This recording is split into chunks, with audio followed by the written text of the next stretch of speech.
Well, it has been over a year since the August 8th, 2018, the 8/8/18 Smash Direct that gave us King K. Rool and Simon Belmont and a bunch of Echo Fighters, and it is just crazy to me to think that that was over a year ago, and we've been speculating about Smash Ultimate for this long, and we're still speculating characters. It's just really crazy to think it's been a full year since that. Our newest Smash Ultimate DLC character, Hero from Dragon Quest, got released a little over a week ago, and I always like to reflect on speculation after something big like that. Whenever there's any new news or new information that comes out, I think it's really important to look at where speculation is now, see what is kind of debunked or no longer relevant, and see what new stuff we've learned. So this is going to be one of those videos where I go over what current leaks and rumors and theories and just general speculation is going on. Now that we have two of our DLC characters released, Joker and Hero, we have a better idea of what these characters will probably bring with them when they get released. We can start to see patterns with what happens when these DLC characters get released. For instance, Joker came with Stage Builder and Hero came with like online tournament mode and stuff like that. So they are bringing more than what is entailed in the Fighter's Pass. So each character is said to bring, obviously, the character themselves, some music, a stage. We also know each of them is going to bring a bunch of new spirits with them. But beyond that, it seems the characters are going to release with other things such as Mii costumes and new modes and stuff like that. The fact that, say, Mii costumes could be releasing completely separate from when the actual Fighter's Pass characters are happening, but they're not so far. They've always released right alongside with them. I do suspect that that will continue with the rest of the DLC. Whenever we get a DLC character, that's really when we're going to get the, version updates, the big ones, like we move to 4.0.0. So I suspect when Banjo shows up, we'll move to 5.0, and we'll probably get more Mii costumes alongside Banjo, probably new modes, stuff like that. I do anticipate this to be a continuing pattern. This was pretty much already agreed upon, but now we can absolutely confirm that Hero's internal name in the data was in fact Brave. So when we did that data mine months and months ago, and we got the name Brave, and we were trying to figure out which character that could be, Brave was in fact for Hero. Also, something interesting that happened when Hero got released is over on the Super Smash Bros. Ultimate official website, on the front page, there's a little tab that says Fighter, and usually there's a small icon in the corner that says New on that tab whenever there's a new character release. That new usually goes away about 2 weeks or so before we get another character revealed. At least that's how it's basically consistently been since Isabelle's reveal. When Hero got released, that new actually disappeared, so it's possible a new fighter could get announced within the next couple weeks here if that pattern is to be continued. However, I will also point out that on other parts of the website, it still says New next to Hero. So maybe it was just a strange update. Maybe whoever's running the site forgot to add the new or accidentally took it off just because they updated. I really don't know for sure what's going on here, but it is interesting that New tab is gone. Personally, however, I don't think this is going to be the case. I actually think we won't see the next fighter until at least we can go to the Banjo-Kazooie section of the webpage, if not after Banjo-Kazooie actually gets released, before we get the 5th character announced. Okay, so now let's discuss which characters seem more likely to get into Smash now or less likely to get into Smash now after Hero's release.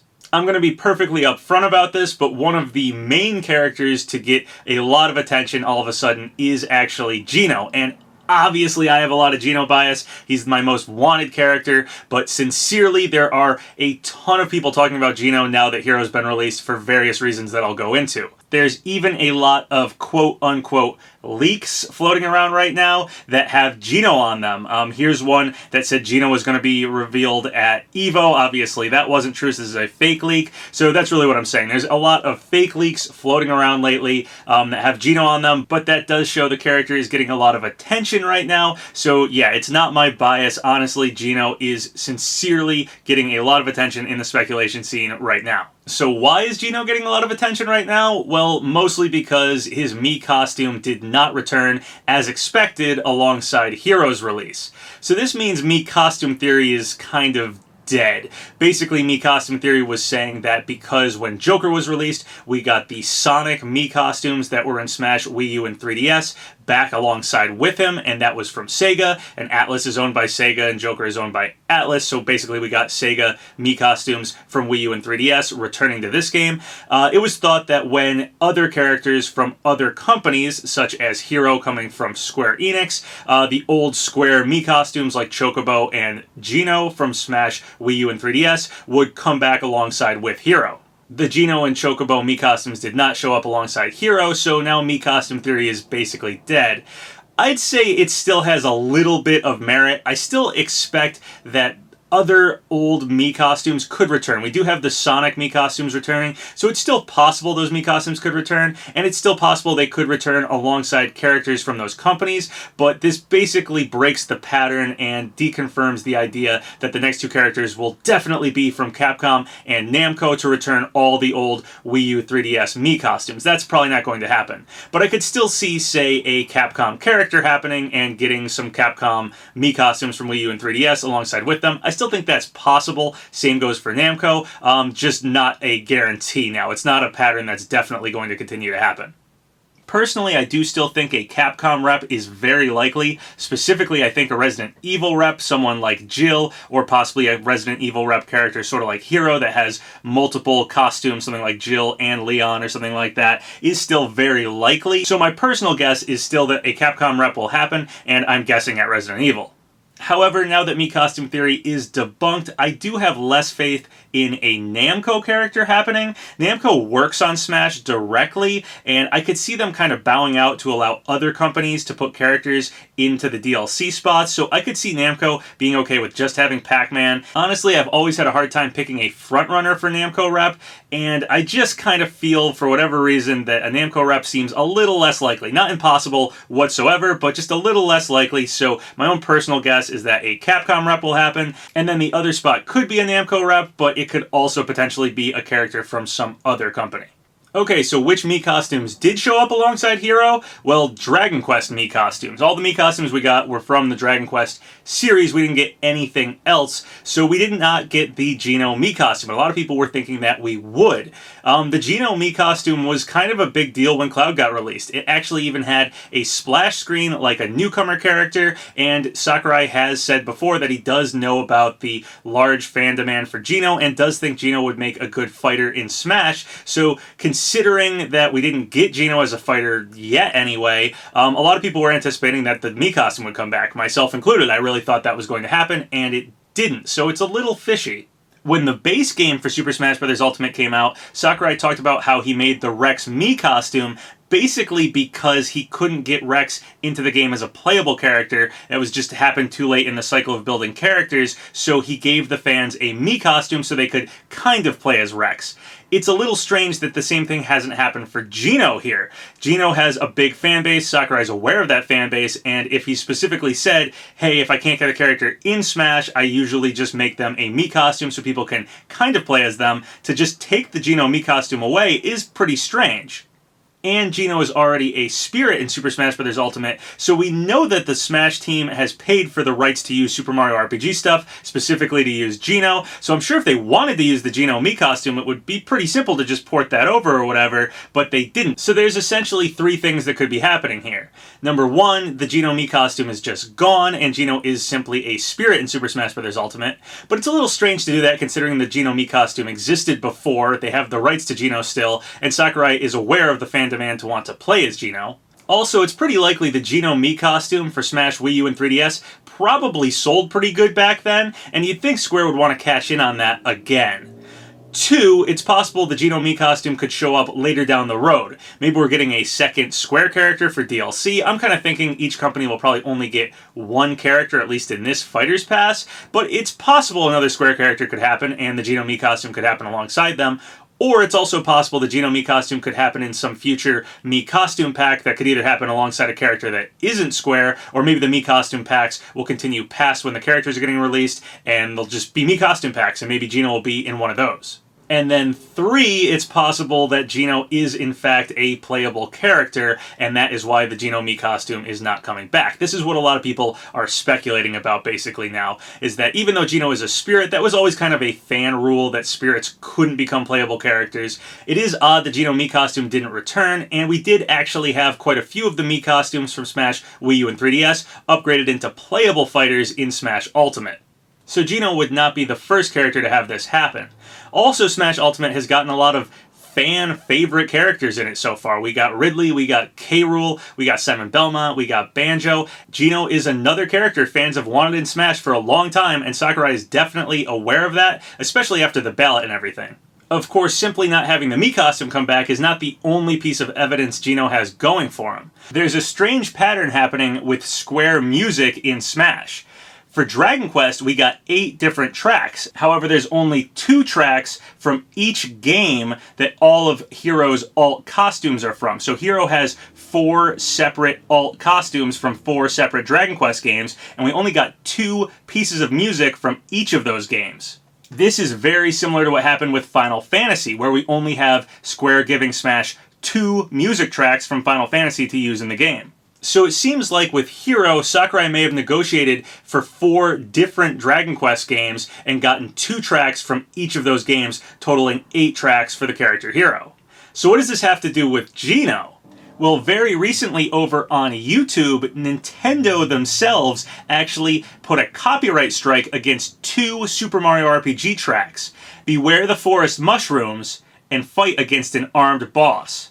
Nintendo didn't put copyright strikes on any other Super Mario RPG music, and to be perfectly honest, if you're going to choose 2 tracks to fit with Geno, those would be the 2 tracks. Beware the Forest Mushrooms plays while you're chasing Geno around a forest right before you get him on your party, and Fight Against an Armed Boss is what plays in the first battle while you have Geno on your party. I did a whole video on these copyright strikes that Nintendo put on those 2 tracks, so if you're interested in hearing more about that, go watch that video. This isn't the first time in recent years that Nintendo themselves have done something with Mario RPG. Mario RPG showed up on the Super NES Classic. The Geno Mii costume, of course, showed up in Smash, Wii U, and 3DS. Yoshi's Crafted World had a reference to Yoster Isle from Super Mario RPG. And then in Super Smash Bros. Ultimate itself, when Piranha Plant was released, the Palutena's guidance that goes with Piranha Plant mentions Mega Smilax, a boss from Mario RPG, and Piranha Plant's congratulations screen seems to be a reference to the Japanese Mario RPG commercial. And in the base game for Smash Ultimate, the only Square spirits besides Cloud Spirit from Final Fantasy is Geno and Mallow from Mario RPG. There's also one new potential reference to Mario RPG that came with Hero. On Hero's stage, they have the Mimic enemy from Dragon Quest, and there was an enemy in Super Mario RPG that was essentially the same exact thing. Admittedly, that one probably isn't a reference to Mario RPG. So with the absent Geno Mii costume, a lot of evidence seeming to point towards Nintendo focusing on Mario RPG more so than they have in years, and Nintendo copywriting 2 tracks very similar to how Final Fantasy and Dragon Quest have 2 tracks in Smash. Is Geno going to be one of our final DLC characters for this Fighters Pass? Personally, and I'm a huge Geno fan, I actually don't think that's going to be the case. At the Game Awards last year, Reggie said that this Fighter Pass would consist of characters new to Smash. It really seemed like these were going to be characters from series that do not exist in Smash yet, and so far that has been the case. Geno, of course, already has a spirit in Smash, and Mario is a series that's already in Smash, so Geno doesn't really fit that criteria. However, something else could be going on with Geno. It's possible he's a bonus DLC character. He might not actually be part of the Fighters Pass, but he could still end up being a playable character in Smash if they give us an extra character at the end. Sort of like what happened with Piranha Plant with the base game. Over on Smashboard's T2x4 pointed this out.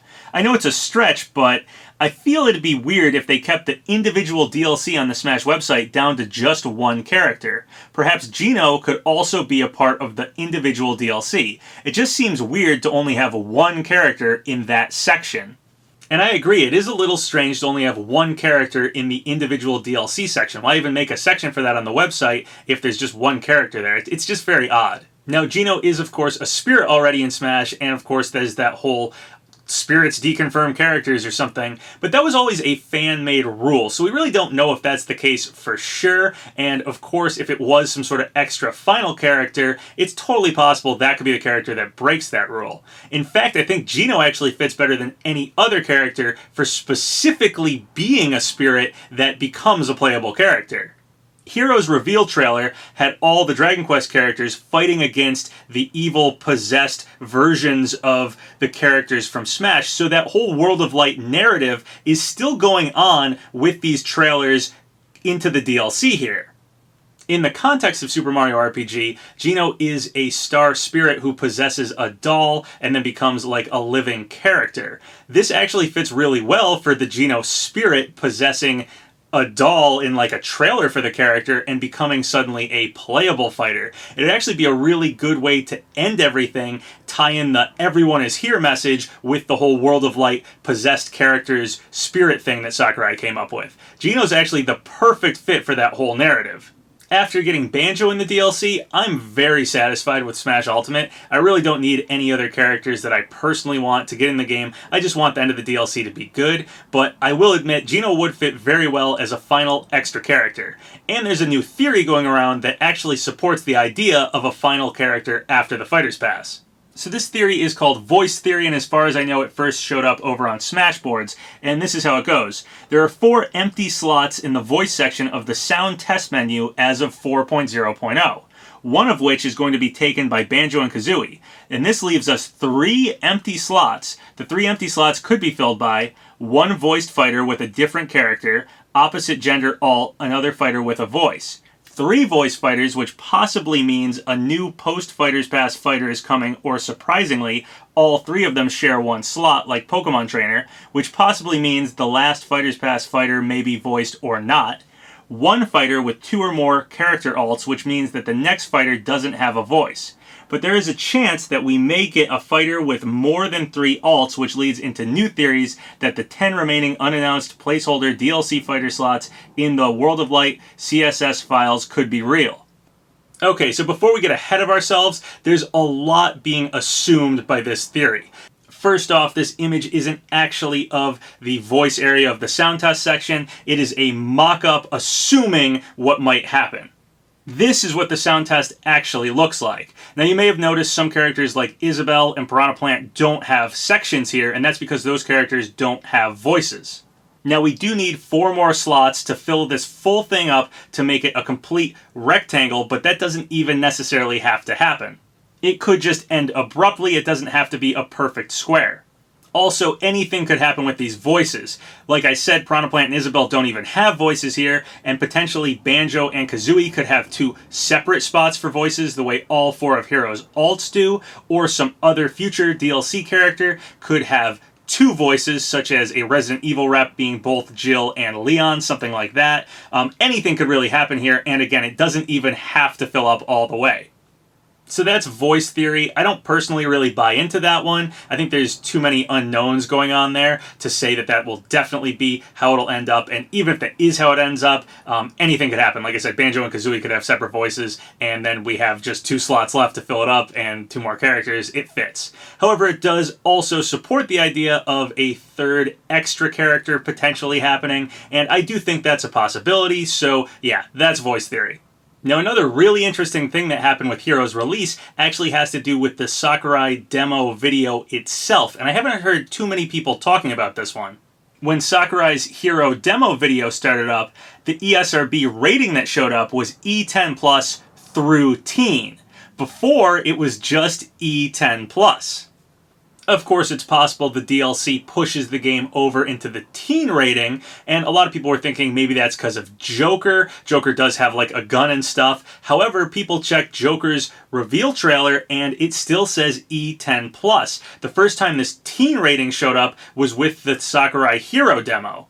I don't think there's anything about the Hero character that could push the game over into the teen rating, so it's possible one of these final 2 DLC characters could actually be upping the adultness of Super Smash Bros. Ultimate. Considering we already have characters like Bayonetta and Joker in the game, it would have to be a character that's more intense than that in some way. The obvious choice, of course, a character that's been speculated about very highly, is Doom Guy.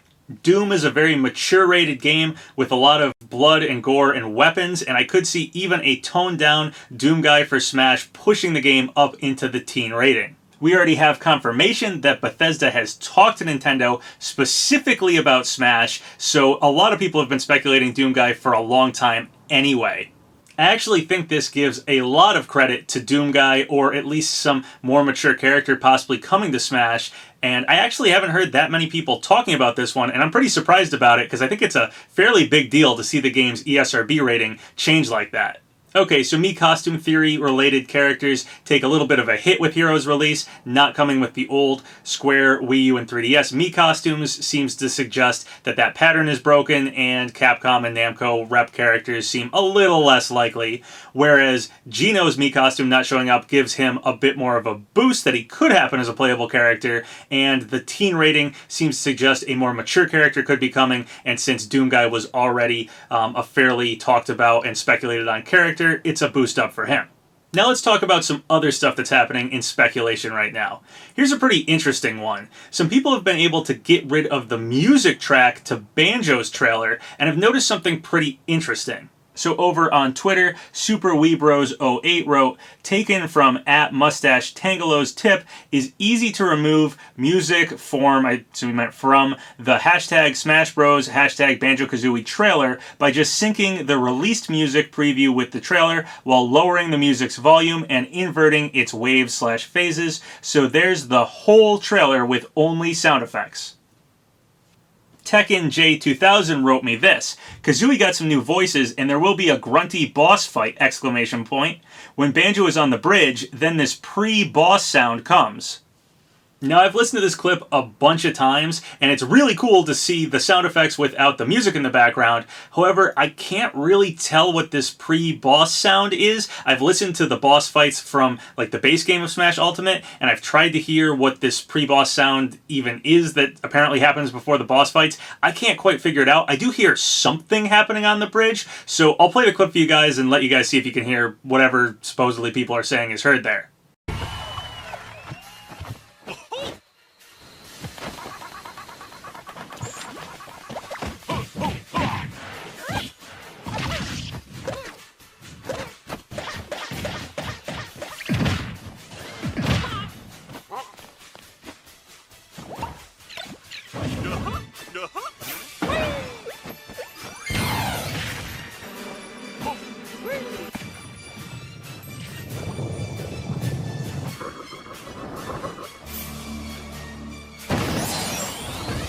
So there you go. I don't know if you guys heard it or not. Personally, I can't really hear it myself, but I do think a Gruntilda boss fight could happen. In fact, like I said before, there's some patterns happening with Joker and Hero where new modes are happening alongside with them, and I could really see a boss rush mode being added alongside Banjo, and possibly a Gruntilda boss added as well.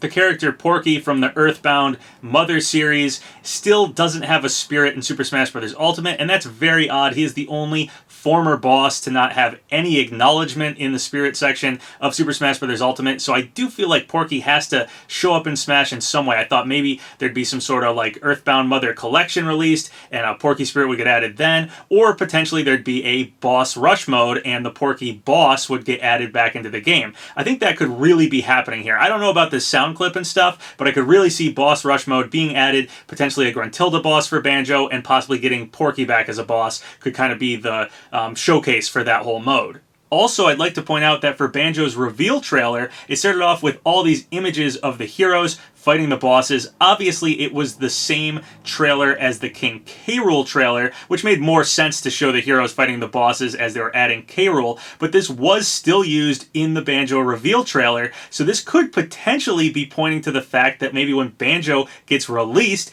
he'll be coming with boss rush mode and fighting Gruntilda. It could all add up. So speaking of Banjo, now that Hero is released, Banjo is next. He should be the next character to get released, and let's try to figure out when that might be happening. So first off, we have to finish this whole Fighter's Pass by February. Nintendo said it would be done by February 2020, so that only leaves a few months to release 3 more characters, 2 of which haven't even been announced yet. Both Joker and Hero were released close to when some amiibos were released, so it's possible Banjo could be coming out around the same time as the next wave of amiibos. So the next set of amiibos are Snake, Ivysaur, and Squirtle, and they come out on September 20th, so it's possible Banjo could be released in late September, early October, to coincide somewhat with this amiibo release. And that would make some sense. If, say, Banjo got released in early October, and then the next character was released in December, and the final character released in February, that would space out releases fairly well. Seems pretty logical to me.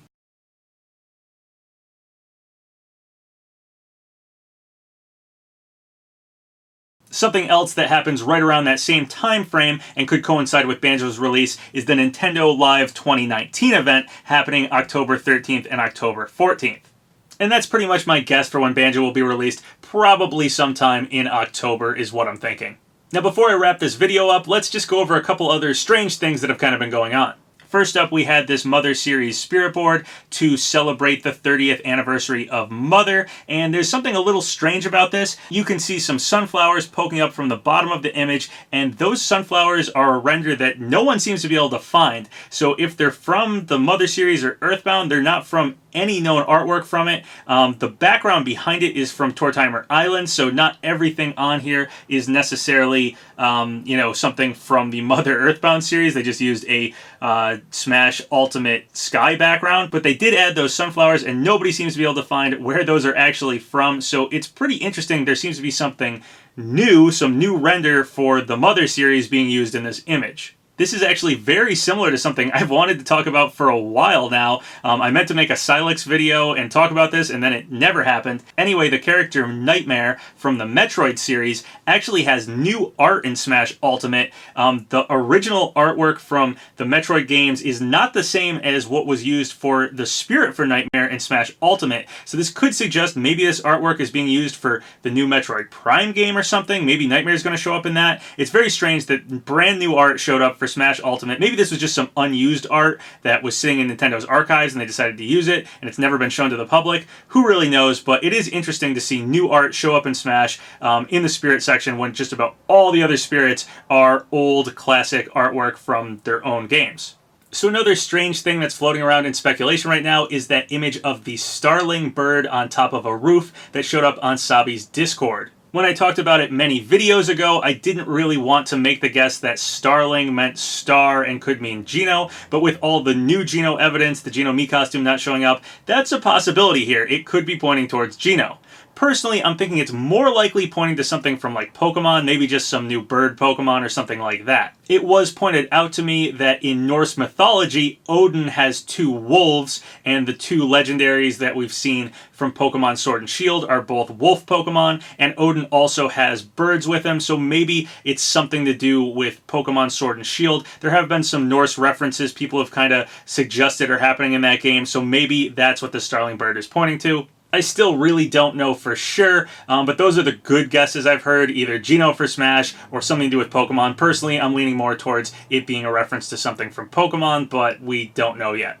And lastly, quite a few people have pointed out to me that in the game Kindergarten, there is a poster that is very blurry, but it is actually a Super Smash Bros. Ultimate poster. I'm not going to deny that it's clearly a Smash poster. I just think it is probably a reference that the creators put in there and probably doesn't have anything to do with them actually being affiliated with Smash in any way. I think it's just a reference in that game.